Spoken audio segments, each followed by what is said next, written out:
मैं आप दोस्तों, आवाज नीचे कर लो और कान खोलकर सुनो, क्योंकि आज जो मैं आपको बताने जा रहा हूं वह सिर्फ एक खबर नहीं है, बल्कि इतिहास का वह सच है जिसने पूरी दुनिया को हिलाकर रख दिया है।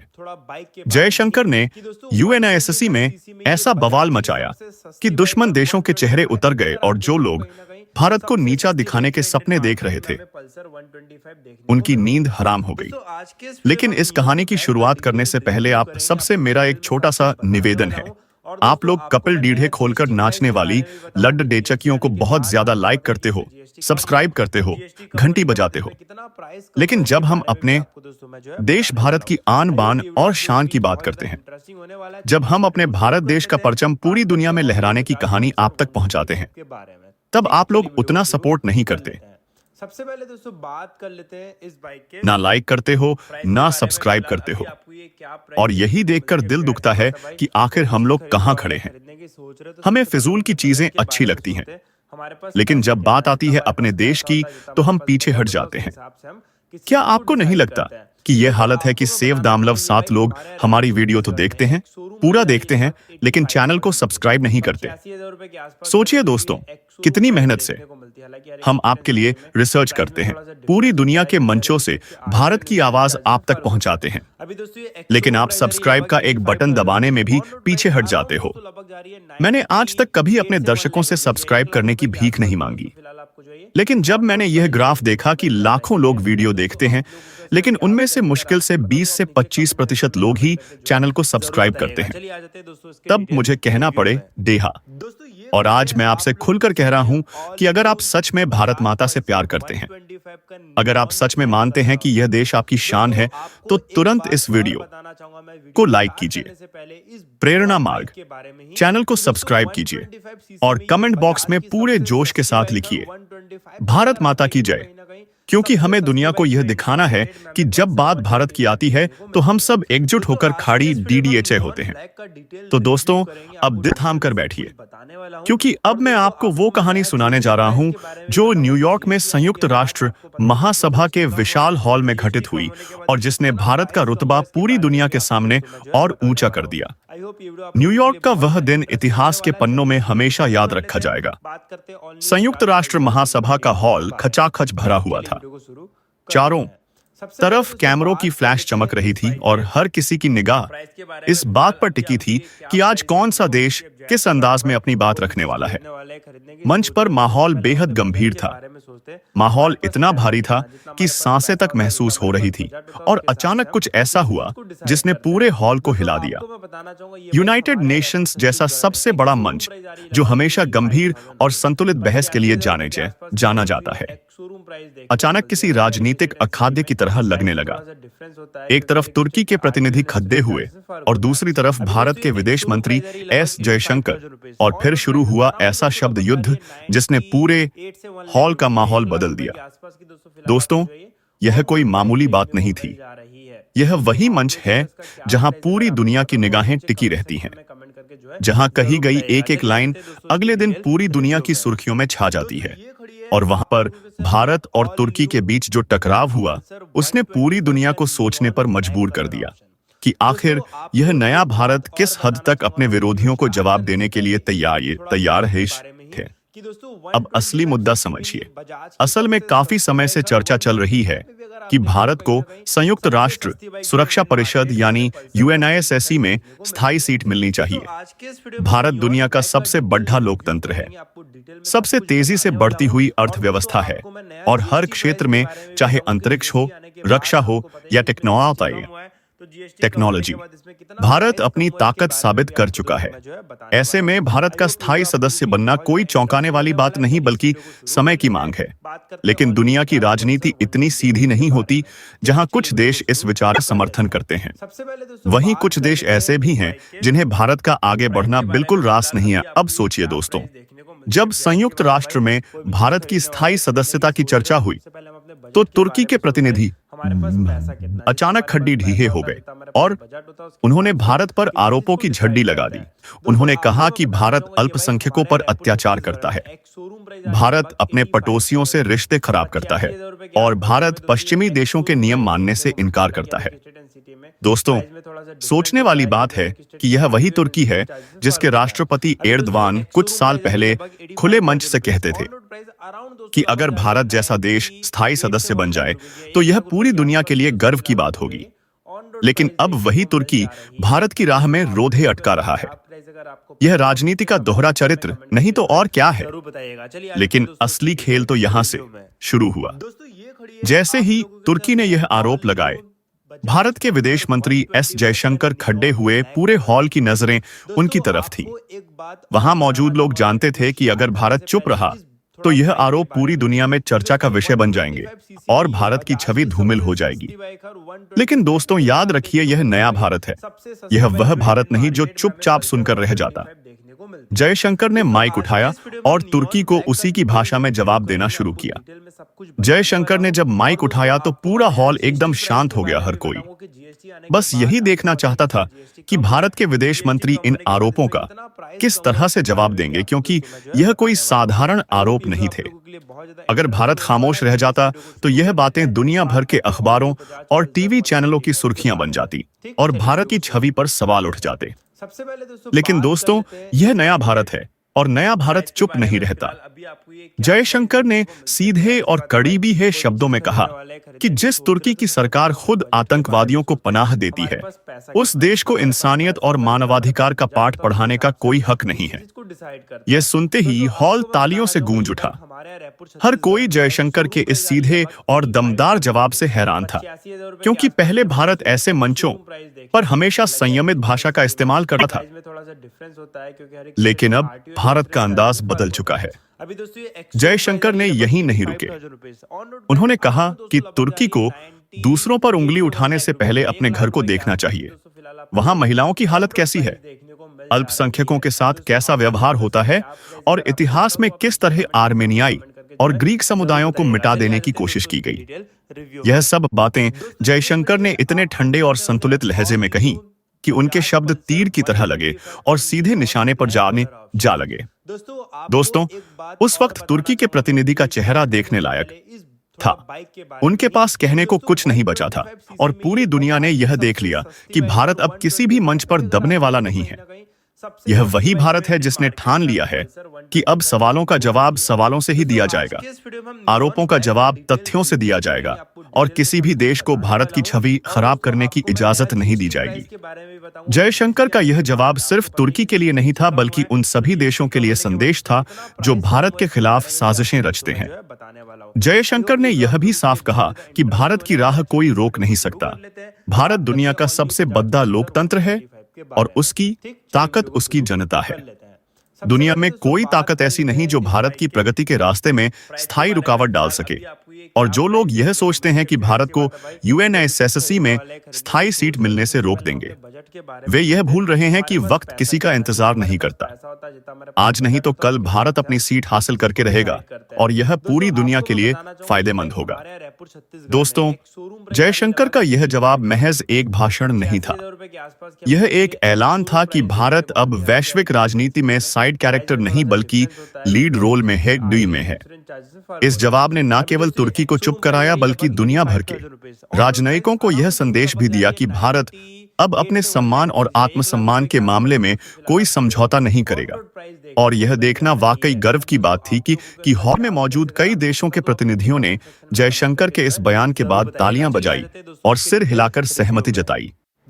अब जरा सोचिए, कुछ साल पहले तक भारत को एक शांत देश माना जाता था जो हमेशा संतुलन की बात करता था। लेकिन जब बार बार झूठ फैलाकर भारत की छवि का बिगाड़ देने की कोशिश की जाती है, तो नया भारत चुप नहीं रहता और यह बदलती हुई छवि ही दुनिया के लिए सबसे बदतरीन संदेश है। लेकिन दोस्तों, ड्रामा यहीं खत्म नहीं हुआ। पाकिस्तान हमेशा की तरह अपनी पुरानी हरकतों से बाज नहीं आया। उसने फिर से कश्मीर का मुद्दा उठाया और इस बार उसने OIC यानी इस्लामिक देशों के संगठन में एक बैठक बुला ली। इस बैठक में पाकिस्तान के साथ तुर्की भी शामिल हुआ। अजरबैजान भी जुट गया, नाइजर भी आया और सबसे बड़ा नाम था सऊदी अरब। अब यह बात भारत के लिए चौंकाने वाली थी, क्योंकि सऊदी अरब को भारत हमेशा से अपना करीबी दोस्त मानता आया है और दोनों देशों के रिश्ते बहुत गहरे रहे हैं। तेल की सप्लाई से लेकर भारतीय मजदूरों तक हर स्तर पर भारत और सऊदी अरब का रिश्ता मजबूत रहा है। लेकिन इस बार सऊदी अरब पाकिस्तान के साथ खड़ा नजर आया और यह भारत के लिए सबसे बड़ा झटका था। अब सवाल उठता है कि आखिर सऊदी अरब ने ऐसा क्यों किया? क्या यह पाकिस्तान का दबाव था? क्या यह तेल की राजनीति थी या फिर सिर्फ भारत पर दबाव बनाने की चाल थी? अंतर्राष्ट्रीय दार्शनिक राजनीति दोस्तों कभी सीधी रेखा में नहीं चलती। यहाँ सब कुछ हितों के हिसाब से चलता है और यही वजह है कि सऊदी अरब ने इस बार पाकिस्तान का साथ दिया। लेकिन भारत भी चुप रहने वालों में से नहीं है। जयशंकर ने तुरंत कूटनीतिक मोर्चा संभाला। न्यूयॉर्क पहुंचते ही उन्होंने सिर्फ 2 दिनों में 12 देशों के विदेश मंत्रियों से मुलाकात की। इनमें अमेरिका, सिंगापुर, नीदरलैंड्स, श्रीलंका और मालदीव जैसे देश शामिल थे। इतना ही नहीं, उन्होंने यूरोपियन यूनियन और ग्लोबल साउथ के 25 से ज्यादा देशों के साथ ग्रुप मीटिंग भी की। यह कोई छोटी बात नहीं थी। यह दिखाता है कि भारत की डिप्लोमेसी कितनी मजबूत हो चुकी है और कैसे भारत अब दुनिया के हर मंच पर अपनी पकड़ डीएच बनाए हुए है। पाकिस्तान और तुर्की के आरोपों का असर उलटा हुआ और ज्यादा देश भारत के साथ खड़ी रीढ़े हो गए। जयशंकर का अंदाज ही कुछ ऐसा है। उनके शब्द तलवार की तरह चलते हैं, लेकिन उनकी भाषा हमेशा शालीन रहती है। यही वजह है कि उनका हर जवाब असरदार साबित होता है। उन्होंने तुर्की और पाकिस्तान दोनों को आईना दिखाया और सऊदी अरब को भी यह समझा दिया कि भारत को नजरअंदाज करना अब किसी के लिए आसान नहीं है। दोस्तों, पाकिस्तान की आदत तो आप जानते ही हैं। कश्मीर का नाम लिए बिना उसका खाना भी हजम नहीं होता। संयुक्त राष्ट्र का मंच हो, G20 हो, ब्रिक्स हो या कोई भी बड़ा आयोजन, पाकिस्तान हमेशा वही रटा रटाया बयान दोहराता है और इस बार भी वही हुआ। तुर्की के साथ मिलकर पाकिस्तान ने OIC यानी इस्लामिक देशों के संगठन में भारत के खिलाफ आवाज उठाई। उन्होंने कहा कि कश्मीर में मानवाधिकारों का उल्लंघन हो रहा है। उन्होंने आरोप लगाया कि भारत वहां अल्पसंख्यकों को दबा रहा है। सोचिए दोस्तों, एक ऐसा देश जो खुद आतंकवाद की फैक्ट्री है, जो अपने ही अल्पसंख्यकों को सुरक्षा देने में नाकाम रहा है, वह भारत को इंसानियत का पाठ पढ़ाने की कोशिश कर रहा है। पाकिस्तान का यह ढोंग नया नहीं है, लेकिन इस बार इसमें सऊदी अरब जैसे बड़े देश का शामिल होना भारत के लिए थोड़ा चौंकाने वाला जरूर था, क्योंकि भारत और सऊदी अरब के रिश्ते दशकों से बहुत मजबूत रहे हैं। करोड़ों भारतीय सऊदी अरब में काम करते हैं और वहां से भारत को तेल की सप्लाई होती है। आर्थिक और सांस्कृतिक दोनों स्तर पर दोनों देशों का रिश्ता काफी गहरा रहा है। ऐसे में जब सऊदी अरब पाकिस्तान के साथ खड़ी डीडिया दिखा, तो भारत में यह सवाल उठना लाजमी था कि आखिर ऐसा क्यों हुआ। अब दोस्तों, यहां समझने वाली बात यह है कि अंतर्राष्ट्रीय राजनीति में कोई दोस्त या दुश्मन स्थायी नहीं होता। हर देश अपने हितों के हिसाब से फैसले करता है। सऊदी अरब ने भी वही किया। उसे लगा कि इस बार पाकिस्तान के साथ खाड़ी डे होना उसके लिए फायदेमंद रहेगा, क्योंकि एक तरफ वह इस्लामिक दुनिया का लीडर बना रहना चाहता है, दूसरी तरफ तेल की राजनीति भी एक बड़ा फैक्टर है। लेकिन भारत भी अब पहले जैसा नहीं है जो चुपचाप यह सब देखता रहे। विदेश मंत्री जयशंकर ने उसी वक्त कूटनीतिक चाल चली। न्यूयॉर्क पहुंचते ही उन्होंने 2 दिनों के भीतर 12 देशों के विदेश मंत्रियों से मुलाकात की और लगातार यह मैसेज दिया कि भारत पर लगाए गए आरोप बेबुनियाद हैं। इतना ही नहीं, उन्होंने यूरोपियन यूनियन और ग्लोबल साउथ के 25 से ज्यादा देशों के साथ ग्रुप मीटिंग भी की। यह दिखाता है कि भारत की डिप्लोमेसी कितनी आक्रामक और सक्रिय हो चुकी है।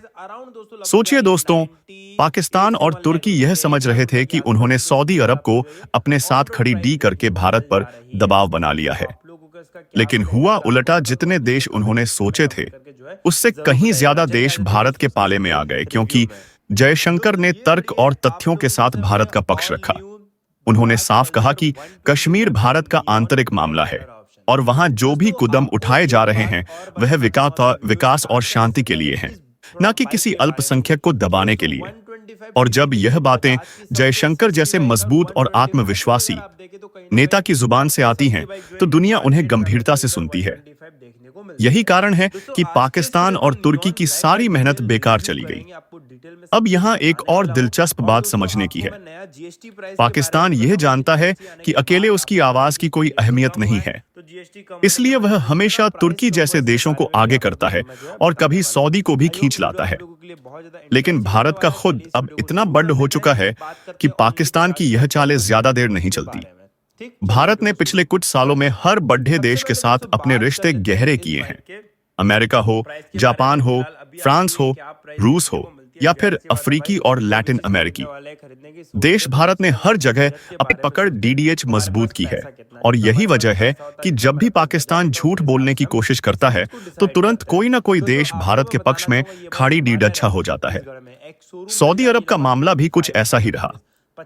भारत ने तुरंत वहां अपने डिप्लोमेट्स को एक्टिव किया और यह मैसेज दिया कि अगर सऊदी अरब लंबे समय तक पाकिस्तान जैसे असफल देश के साथ खाड़ी आशा रहेगा तो उसके अपने हितों को भी नुकसान होगा, क्योंकि भारत सऊदी का सबसे बड़ा तेल खरीदार है और भारत में सऊदी अरब के अरबों डॉलर के निवेश लगे हुए हैं।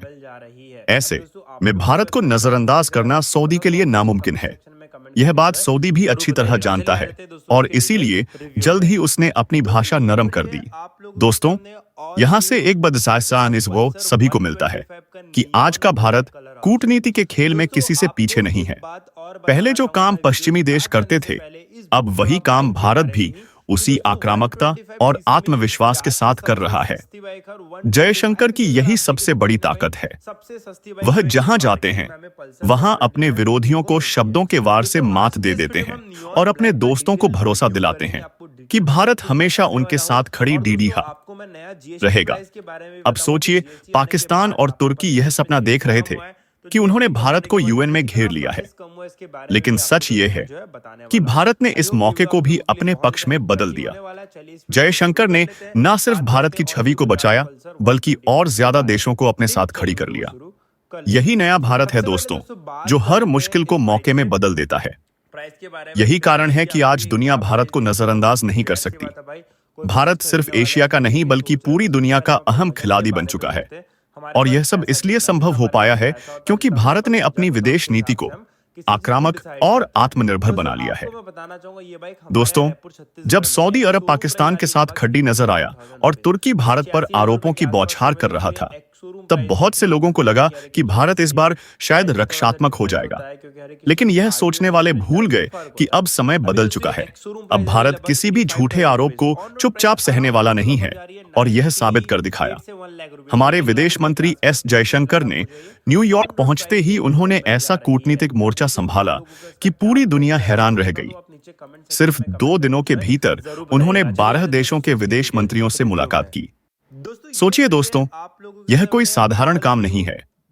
हर मुलाकात सिर्फ औपचारिकता नहीं थी, बल्कि भारत के हितों को सामने रखते हुए ठोस बातचीत हुई। अमेरिका जैसे महाशक्ति देश से लेकर छोटे द्वीपीय देशों तक सबके साथ जयशंकर ने अलग अलग मुद्दों पर बात की। अमेरिका के साथ भारत ने इंडो पैसिफिक क्षेत्र में सहयोग बढ़ाने पर चर्चा की। सिंगापुर और नीदरलैंड्स के साथ व्यापार और टेक्नोलॉजी को लेकर समझौते हुए। श्रीलंका और मालदीव जैसे पड़ीड़ हौसी देशों के साथ समुद्री सुरक्षा और इंफ्रास्ट्रक्चर डेवलपमेंट की बातें हुई। इतना ही नहीं, जयशंकर ने यूरोपियन यूनियन और ग्लोबल साउथ के 25 से ज्यादा देशों के साथ ग्रुप मीटिंग भी की। यह दिखाता है कि भारत अब सिर्फ क्षेत्रीय ताकत नहीं बल्कि वैश्विक राजनीति का केंद्र बन चुका है। ग्लोबल साउथ के देश जो लंबे समय से खुद को नजरअंदाज महसूस करते थे, वे अब भारत की तरफ उम्मीदों से देख रहे हैं, क्योंकि भारत उनकी आवाज भी दुनिया तक पहुंचा रहा है। दोस्तों, यह वही भारत है जो कभी सिर्फ गुटनिरपेक्ष आंदोलन का हिस्सा था, लेकिन आज वही भारत घुटनों से ऊपर उठकर दुनिया के हर मंच पर अपनी अलग पहचान बना चुका है। जयशंकर का अंदाज ही कुछ अलग है। वह जहां जाते हैं वहां उनकी बातों को नजरअंदाज करना नामुमकिन हो जाता है। अभी दोस्तों ये वह एक showroom आंख price ददी है हो लगभग और 85,000 तथ्यों से बात रुपए। करते हैं। On-road price around दोस्तों भावनाओं लगभग के साथ 1 तर्क जोते हैं 8 से 1 और लाख सामने रुपए। वाले एक को लाख ऐसा रुपए जवाब की देते बस हैं तो फिलहाल कि आपको उसके भाई पास कोई रास्ता on-road ही नहीं price बचता। देखने को मिल जा रही यही है। वजह है तो आप कि लोगों जब को उन्होंने क्या तुर्की और प्राइस अगर आपको पाकिस्तान के पता है आरोपों का जवाब दिया, में कमेंट करके तो जो है पूरी दुनिया जरूर ने बताइएगा। उनकी चलिए बातों आगे पर बढ़ते हैं ध्यान दोस्तों दिया इसकी डिटेल और कई वीडियो देशों में। ने भारत के दोस्तों पक्ष ये में खड़ी है आवाज आप बुलंद लोगों की। को जैसे हमने all दोस्तों, new यहां बजाज समझना पल्सर होगा 120 कि विदेश अपने नीति सिर्फ neon भाषणों black से नहीं कलर में। बनती, दोस्तों इसके आपको पीछे एक बात सालों की और तैयारी बताना होती चाहूंगा है। मैं वीडियो स्टार्ट भारत ने करने से पिछले पहले कुछ वर्षों में थोड़ा हर बाइक के बड़े बारे देश में के साथ कि अपने दोस्तों रिश्तों को 125 गहरा सीसी किया में है। ये बजाज की सबसे अमेरिका के सस्ती साथ बाइक है और डिफेंस और 125 टेक्नोलॉजी की अगर आप साझेदारी, तो कहीं ना कहीं जापान सबसे और सस्ती बाइक ऑस्ट्रेलिया देखिए के साथ मार्केट में क्वाड हमें ग्रुपिंग पल्सर फ्रांस के 125 साथ देखने को न्यूक्लियर मिलती है। और स्पेस दोस्तों सहयोग, आज के इस वीडियो में रूस के neon साथ black एनर्जी वाली और जो हथियारों रिव्यू का करेंगे, व्यापार, आपको डिटेल में सब अफ्रीकी कुछ देशों के बताने वाला साथ हूं। और इंफ्रास्ट्रक्चर दोस्तों और आपको मेडिकल मैं मदद, जीएसटी प्राइस के लैटिन बारे में भी अमेरिका के बताऊंगा साथ कि फार्मा जीएसटी और आने के आईटी बाद का आपको सहयोग। बताइए कि इसमें जीएसटी यह कम हुआ सब है दिखाता या है जीएसटी कि कम होने के भारत बाद ने हर कितना दिशा में प्राइस कम हुआ अपने इसके रिश्ते बारे में भी मजबूत आपको किए दोस्तों मैं जो है आए बताने हुए वाला हैं। हूं। आई होप ये वीडियो आप दोस्तों, लोगों के लिए बहुत ज्यादा अब वह दौर इंटरेस्टिंग चला होने गया वाला है। जब चलिए भारत वीडियो को को एक शुरू सॉफ्ट कर लेते नेशन हैं। कहा बात जाता था, करते हैं ऑल जो न्यू हर बजाज जगह पल्सर सिर्फ 125 शांति और के संयम बारे की में। बातें ठीक, करता था। चलिए वीडियो को शुरू अब कर लेते भारत हैं। शांति की सबसे बात तो पहले करता दोस्तों है, बात कर लेकिन लेते हैं उसके इस बाइक साथ के अपनी ताकत भी प्राइस दिखाता के है। बारे में। फिलहाल अभी यही आपको नया क्या भारत है प्राइस देखने जो को अपनी मिलती है। शर्तों पर खैर से खेलता बताएं, है। कोई भी चीज खरीदने गलवान से की पहले घटना को खरीदने याद सोच रहे हो कीजिए, तो सबसे पहले हम अपने बजट कैसे के बारे भारत में ने सोचते चीन हैं को कि करारा हमारे पास जवाब दिया। पैसा कितना, जितना हमारे पास जीबी पैसा शून्य होता की है जितना हमारे मेजबानी को पास याद बजट होता है कीजिए, उसके हिसाब से हम कैसे चीजों को भारत ने डिसाइड पूरी करते दुनिया हैं। को एक मंच दोस्तों पर आपको लाकर मैं खड़ी बताना नीचा चाहूंगा कर ये दिया बाइक हमारे और अब पीछे यूएन खड़ी में है। एक जयशंकर का जवाब। 85 यह सब घटनाएं इस बात की गवाही देती हैं कि भारत अब किसी भी मंच पर दबने वाला नहीं है। जयशंकर की मुलाकातों का असर तुरंत दिखा। पाकिस्तान और तुर्की के आरोपों का कोई खास असर नहीं पड़ा, बल्कि उल्टा असर हुआ कि और ज्यादा देश भारत के साथ खड्डे हो गए, क्योंकि उन्हें समझ आ गया कि भारत सिर्फ अपने लिए नहीं बोलता बल्कि पूरी दुनिया के लिए बोलता है। भारत हमेशा न्याय और बराबरी की बात करता है और यही वजह है कि उसे वैश्विक समर्थन मिल रहा है। यहां तक कि जो देश पहले भारत की स्थायी सदस्यता को लेकर खामोश रहते थे, वे भी अब खुलकर भारत का समर्थन करने लगे हैं। दोस्तों, यह बदलाव यूं ही नहीं आया। इसके पीछे भारत की बदली हुई विदेश नीति है। पहले भारत की छवि एक सॉफ्ट स्पोकन नेशन की थी, लेकिन अब भारत सॉफ्टनेस और स्ट्रैंगनेस दोनों का सही संतुलन बना चुका है। यही कारण है कि जब जयशंकर जैसे नेता बोलते हैं, तो उनके शब्दों में गहराई भी होती है और दृढ़ता भी। वह कहते हैं कि भारत अब साइड कैरेक्टर नहीं बल्कि लीड रोल में है। और सच मानिए, यह सिर्फ शब्द नहीं बल्कि हकीकत है। आज भारत की आवाज वॉशिंगटन, पेरिस, लंदन, टोक्यो से लेकर अफ्रीका और लैटिन अमेरिका तक गूंज रही है। यही भारत की असली ताकत है। दोस्तों, अब हम इस पूरी कहानी के सबसे महत्वपूर्ण हिस्से पर आते हैं। यह हिस्सा बताता है कि नया भारत अब सिर्फ सुनने वाला नहीं है। अब भारत सवालों का जवाब देता है। अब भारत आरोपों का सामना करता है और हर झूठ का करारा जवाब उसी मंच पर देता है जहां उसे लगाया जाता है। तुर्की और पाकिस्तान जैसे देश आज भी सोचते हैं कि झूठ फैलाकर, कश्मीर का नाम लेकर और सस्ती राजनीति करके भारत की राह रोक सकते हैं, लेकिन वे भूल जाते हैं कि यह 21वीं सदी का भारत है। यह भारत अब अपने आत्मसम्मान के साथ समझौता नहीं करता। यह भारत अपनी छवि को धूमिल नहीं होने देता और यह भारत अब किसी का मोहरा नहीं बनता। दोस्तों, यह वही भारत है जिसने ठान लिया है कि अब किसी भी मंच पर वह दबेगा नहीं, चाहे अंतर्राष्ट्रीय दबाव हो, चाहे किसी देश की धमकी हो। भारत अपनी शर्तों पर रहेगा और यही कारण है कि जयशंकर जैसे नेता अब दुनिया में भारत की पहचान है। उनकी एक एक बात ने न सिर्फ तुर्की की बोलती बंद कर दी, बल्कि उन तमाम देशों को भी आईना दिखा दिया जो भारत के खिलाफ षड्यंत्र रचते हैं। और जब सऊदी अरब जैसे देश पाकिस्तान के साथ खाड़ी डीडी ढिए हुए, तो भारत ने तुरंत कूटनीतिक मैदान में कूदम रखा और दर्जनों देशों को अपने पाले में खींच लिया।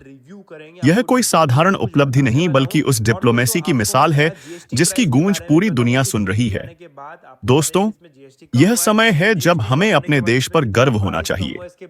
भारत की ताकत दिन ब दिन बारिश रही है और यह केवल आर्थिक या सैन्य ताकत नहीं है, बल्कि राजनीतिक और कूटनीतिक ताकत भी है। आज भारत की आवाज सिर्फ एशिया तक सीमित नहीं है, बल्कि वॉशिंगटन, पेरिस, लंदन, टोक्यो से लेकर अफ्रीका और लैटिन अमेरिका तक गूंज रही है। यही वजह है कि संयुक्त राष्ट्र जैसे मंच पर भारत की दावेदारी को अब कोई नजरअंदाज नहीं कर सकता। और सबसे बड़ी बात यह है कि दुनिया का हर देश जान चुका है कि भारत को स्थायी सदस्यता देने का मतलब सिर्फ भारत की ताकत को बढ़ाना नहीं, बल्कि दुनिया की शांति और स्थिरता को मजबूत करना है। क्योंकि भारत वह मुल्क है जो हमेशा न्याय, शांति और बराबरी की बात करता है। यही कारण है कि भविष्य में चाहे देर हो या जल्द, भारत संयुक्त राष्ट्र सुरक्षा परिषद में अपनी स्थायी सीट हासिल जरूर करेगा। दोस्तों, यह सिर्फ एक कहानी नहीं है, यह नई भारत की कहानी है। एक ऐसा भारत जो डरता नहीं, रुकता नहीं और दबता नहीं। एक ऐसा भारत जो अपने दुश्मनों को उसी की भाषा में जवाब देता है और अपने दोस्तों को भरोसा दिलाता है कि वह हर हाल में मजबूती से खड़े रहेगा। यही नया भारत है और यही हमारी असली पहचान है। अब आपसे सिर्फ एक निवेदन है, अगर आप भी मानते हैं कि भारत का समय आसपास चुका है और भारत को कोई ताकत रोक नहीं सकती, तो इस वीडियो को ज्यादा से ज्यादा शेयर कीजिए। प्रेरणा मार्ग चैनल को सब्सक्राइब कीजिए और कमेंट बॉक्स में पूरे जोश के साथ लिखिए, भारत माता की जय। क्योंकि यह सिर्फ शब्द नहीं है, ये हमारी भावना